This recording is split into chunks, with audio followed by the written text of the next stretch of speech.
Hi, welcome back. So in this current lecture, we'll focus on workplace stress. We'll go over the most common workplace stressors and challenges, the effects that job stress has on a person's physical health and well-being, and some ways to minimize and reduce stress in the workplace. So workplace stress is estimated to cost roughly 300 billion each year. And research on stress in the workplace is critical for a lot of reasons. So, studies help uncover the most common stressors of daily life, and they provide evidence for the connection between stress and illness. And stress related physical and mental health conditions now account for a growing share of disability and social security payments. And historically, most people engaged in agricultural production, which involved consistent physical labor. But as the workforce has shifted towards sedentary office jobs, opportunities for physical activity during the workday have declined dramatically. Even physically demanding occupations like construction or firefighting often carry a high level of stress that any health benefits of exercise are offset. Because activity levels play a key role in overall health, these changes in the nature of work contribute to heightened vulnerability to illness. Strains are divided into three categories. So there's job related, emotion related, and physiological. Job related strains happen when a job creates high stress or when employees are unsatisfied or unmotivated. A lack of satisfaction and motivation can lead to low effort, high absenteeism, high turnover, and poor performance. Jeffrey Pfeffer and his team conducted a meta-analysis where they found 9 workplace stressors that have raised healthcare costs by 5% to 8%. And they discovered that job insecurity made people's health worse by 50%. Long working hours increased the risk of death by almost 20%, and high demand jobs increased the chance of getting a doctor diagnosed illness by 35%. They also found that these workplace stressors cause more deaths than diabetes or flu in the US. So, based on these results, the team suggested that organizations should focus more on improving the work environment.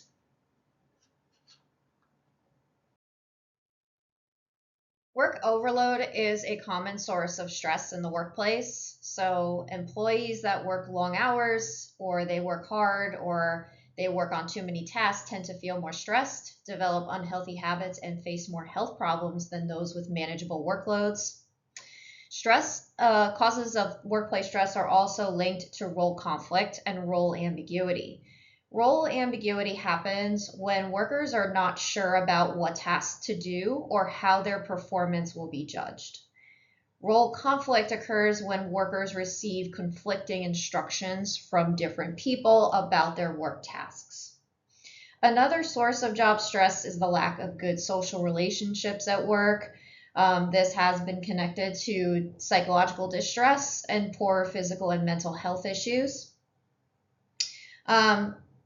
There was a researcher in 1981 that proposed a job strain model, which explains that high job demands that are combined with very little control, known as job strain, can harm health and even contribute to heart disease.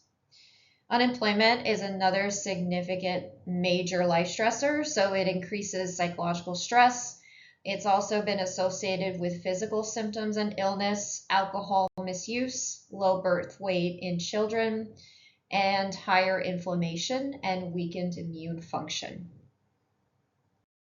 So, work stress leads to higher rates of absenteeism, job turnover, tardiness, job dissatisfaction, and poor performance on the job. Job stress can be reduced by creating healthier and more supportive work environments. So, this includes minimizing physical work stressors, minimizing unpredictability and ambiguity, um, so that employees can understand their tasks and performance standards. Other ways are involving workers in decisions that affect their jobs, making work engaging, and encouraging meaningful social relationships that can also buffer stress, rewarding workers for good work, looking for signs of stress before they become problematic in the workplace, adding workplace perks that enhance quality of life, and combining work and family roles. So, for example, adding flexible amenities, high quality food, or even pet friendly policies can further reduce stress and support employee well being. Perhaps offering childcare services is another option. So, all of these can reduce work related stress and increase job satisfaction. Coping refers to efforts that help people manage or reduce stress.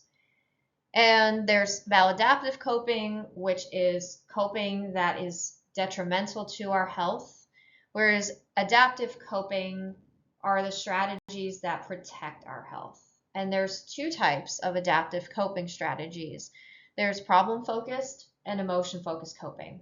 Problem-focused coping is about taking a direct approach or action to solve or manage the problem that is causing stress. So for example, if you're in a conflict with a coworker, problem-focused coping might look like finding a compromise or working together to resolve the issue.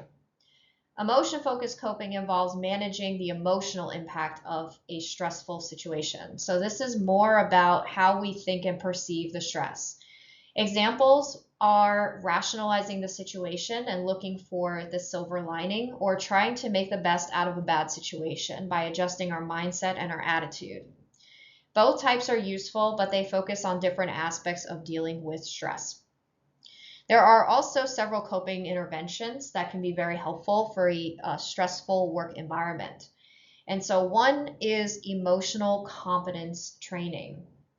Emotional competence training refers to the ability to understand, express, and manage emotions. And so it's very similar to emotional intelligence.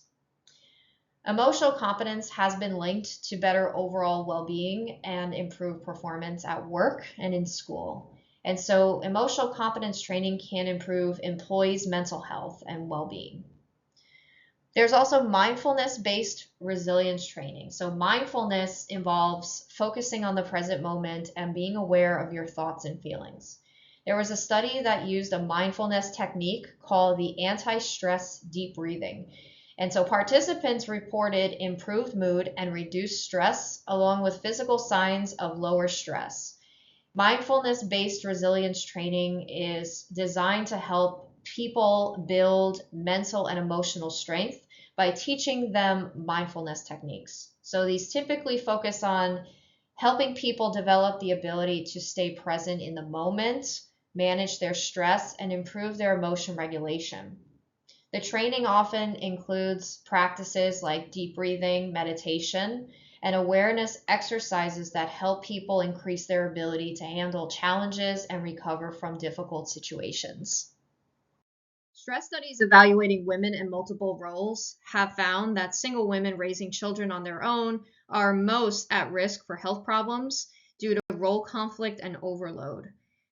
This is due to conflicting home and work responsibilities that increase stress, and available resources such as time, money, and social support. And so all of these play protective roles in the link between stress and health problems. So lack of available resources can increase stress and place somebody at risk for health issues.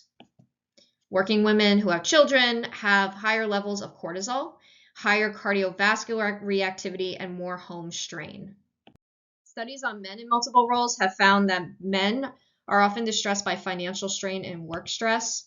And combining employment and marriage tends to be protective for men's health. So studies have shown that employed unmarried fathers were more vulnerable to psychological distress compared to employed married fathers. And for both men and women, stress tends to be lower when one finds meaning in their life and in their social roles. So men and women who often found meaning in their work-related roles or home-related roles had less psychological distress compared to those that did not.